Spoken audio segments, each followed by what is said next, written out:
Jinwo duduk dan menunggu di sebelah Suli. Dia juga melihat pekerjaan. Dia juga membaca buku di samping. Ketika Suli memuji makanan larut malam yang dibuat Taejin, dia tidak bisa menahannya lagi. Istriku, apakah kamu perlu melakukan itu? Siapa istrimu, Do Jinwo? Bisakah kamu menelepon dengan benar? Kamu tidak bisa melakukan ini, istriku. Bukankah kamu bilang kita putus secara damai, istriku? Suli menganggapnya tidak masuk akal, meninggalkan mereka berdua di sana dan pergi. Untuk kembali bersama Suli, dia memberinya mobil mewah. Namun keesokan harinya kuncinya dikembalikan. Jadi saya mengundang mantan ayah mertua saya ke perusahaan. Mengesampingkan martabat wakil jenderal, dia secara pribadi turun untuk menyambutnya. Ia pun mengajak dirinya dan adik iparnya makan di restoran kelas atas. Untuk menikmati makanan Jepang, saat dia dengan bangga membawa ayah mertuanya kembali, dia melihat Suli dan Taejin berkencan. Jinwo dengan cemburu mentransfer uang saku 1 miliar ke Suli. Dia bahkan menurunkan egonya untuk meminta Taejin memberi dia dan Suli waktu. Menghadapi pernikahan yang terpaksa harus diakhiri. Namun Suli bukan lagi gadis pencinta uang seperti dulu. Mengkritiknya bisa menyelesaikan segalanya dengan uang. Ini hatiku, saya menerimanya. Hatimu, apakah aku bernilai sejumlah uang? Jadi, bisakah kamu memberiku lebih banyak? Aku tahu, aku akan memberimu lebih banyak. Tidak peduli berapa banyak yang kuberikan padamu. Berikan semuanya. Suli menyuruh Jinwo untuk berhenti mempermalukannya dengan uang. Dia pergi dan dipanggil kembali oleh Jinwo. Saat mereka bercerai, mereka menolak tunjangan 10 miliar. Jadi meskipun mereka bercerai, aku tidak akan membencimu. Aku selalu mencintaimu sehingga tidak akan berakhir denganmu. Saya akan memberikan uang kepada Anda dan keluarga Anda. Suli bahkan lebih kesal. Anda selalu tidak menghormati anggota keluarga saya. Setelah 9 tahun menikah, saya selalu menunggu dia mengatakannya. Menemaniku kembali ke rumah ibuku, tapi aku tidak bisa menunggu sampai perceraian. Jinwo meminta maaf atas ketidakpeduliannya. Namun bagi Suli, ini merupakan penghinaan bagi dirinya dan keluarganya. Aku selalu sangat kesepian. Di pesta pernikahan, memikirkan orang tuaku sangatlah sepi. Saat aku memikirkan saudara perempuanku yang sedang berbulan madu, itu sangat menyakitkan bagiku. Meski begitu, aku tetap harus berbicara dan tertawa di depanmu. Apakah kamu tahu betapa aku membenci diriku sendiri? Aku membenci diriku sendiri, tinggal bersamamu selama 9 tahun. Tapi aku juga merasa kesepian karena kamu. Jadi aku tidak bisa selalu mencintaimu. Meski berargumen, ini pertama kalinya setelah 9 tahun mereka saling curhat. Ibu memaksa Suli untuk memutuskan kontak dengan keluarganya sebelum dia diizinkan menikah. Lalu mengusirnya lagi. Mulai sekarang, Jinwo tidak akan mendengarkan apapun lagi. Pecat sekretaris dan bayar ibunya. Siapa sangka keduanya ingin bersatu untuk mengusir Suli dari Jinwo. Saat Jinwo pulang kerja, dia kebetulan melihat ibunya mengancam Suli. Namun dia tidak mengambil tunjangan sebesar 10 miliar karena teringat akan cinta antara suami dan istri.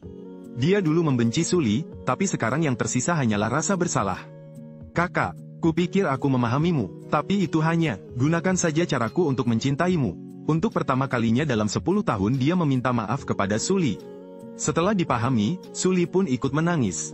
Namun sebelum dia bisa mengatakan apapun, mantan ibu mertuanya menyela. Ibunya belum meninggal, kenapa dia harus menangis? Mempunyai menantu seperti ini sungguh memalukan. Saat ini, Suli kembali ke kenyataan kejam. Tolong jaga anakmu, tolong serahkan sendiri orang ini. Pergi dari hidupku. Awalnya, ibu mertuanya memperlakukannya seperti sampah yang harus dibersihkan oleh ibunya. Meskipun sekarang aku sedikit tersentuh oleh Jinwo, tapi dia juga tidak ingin menginjakkan kaki di sana lagi. Bagiku Jinwo adalah, suaminya telah bersama selama 9 tahun. Lihat dia terbaring di ranjang rumah sakit. Bagaimana saya bisa mendapatkan uang? Jinwo mengejarnya seperti orang gila. Hidup ini tidak lama, aku ingin hidup bersama orang yang kucintai.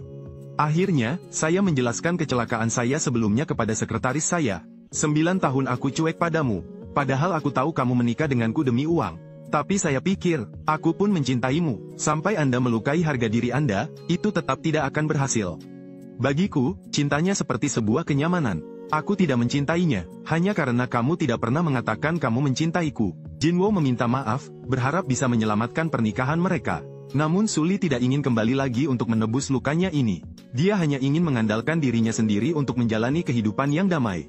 Dia menjelaskan pendiriannya kepada ibunya. Mulai sekarang, aku akan mengejar secara resmi. Bintang, aku tidak akan menyesalinya. Jika tidak berhasil, aku akan menyerah.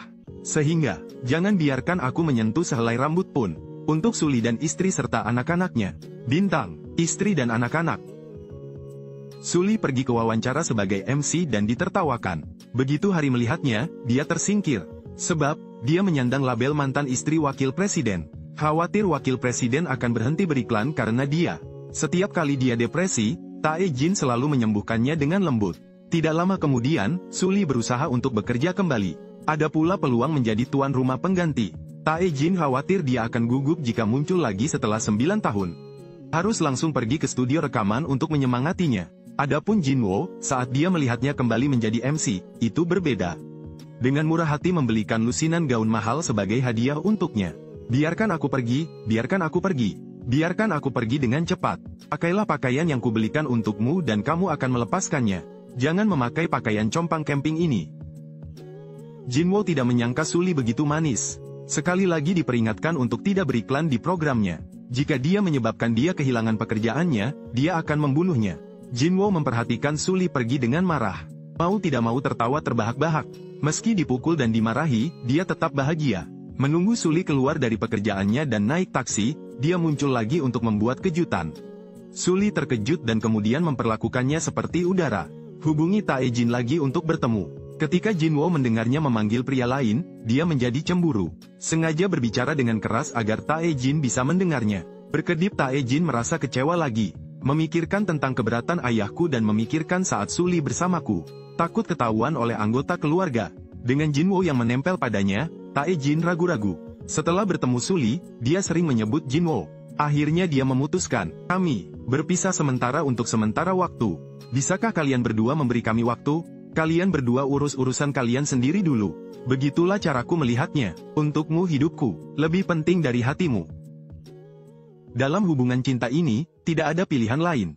Tapi saat ini, Jinwoo sedang menunggu dengan cemas. Melihat Jinwoo segera datang menjemputnya. Kamu sangat menyukainya, sungguh menyakitkan membuatmu menangis. Kenapa kamu harus memperlakukanku seperti itu? Semakin Suli menangis, dia semakin patah hati. Jinwoo juga berangsur-angsur berubah dari marah menjadi patah hati. Kamu menangis, menangislah dengan keras. Apapun yang terjadi, aku bisa mengatasinya.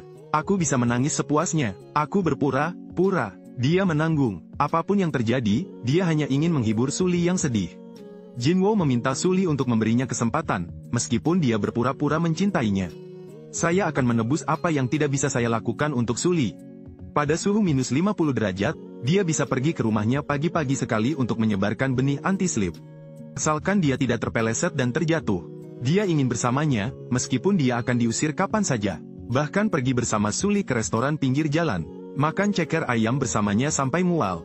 Ayah mertuanya memujinya atas dedikasinya bekerja sama demi putri dan menantunya. Ayah mertua pergi mencari Jinwoo ketika dia tidak ada. Mengetahui tentang dia dan sekretarisnya dari mulut mertuanya. Ayah mertua, ayah, pernahkah kamu mendengarnya? Duka, kamu memperlakukan putriku seperti itu untuk membawanya pergi, itu juga menyebabkan dia memutuskan hubungan dengan keluarganya. Aku salah menilaimu, mulai hari ini dan seterusnya. Jangan pernah bertemu Suli lagi. Jangan berani-berani menemuiku lagi. Rencana Jinwoo untuk mengejar istrinya kembali dihalangi. Dia harus minum sampai mati agar bisa tidur. Tapi tetap bangun jam 4 pagi untuk mendengarkan penampilannya. Kali ini dia mengirimkan pesan sebagai pendengar. Istriku telah jatuh cinta. Apa yang harus saya lakukan?